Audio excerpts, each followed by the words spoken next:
দেখতে দেখতে একটি বছর চলে গেল এবং নতুন বছর আমাদেরকে আগমনের বার্তা দিচ্ছে।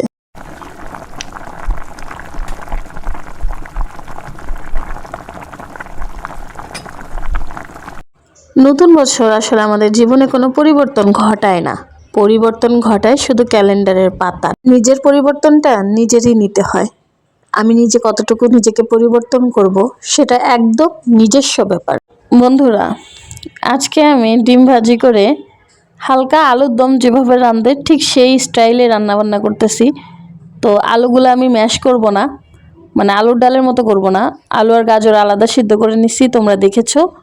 এখন রসুন বাটা যে মশলাগুলো আমি কষাইছি সেই মশলাগুলোর মধ্যে এই নতুন আলুগুলো হালকা একটু ভেঙে চুরে দিব, তারপর সেগুলোকে কষাবো।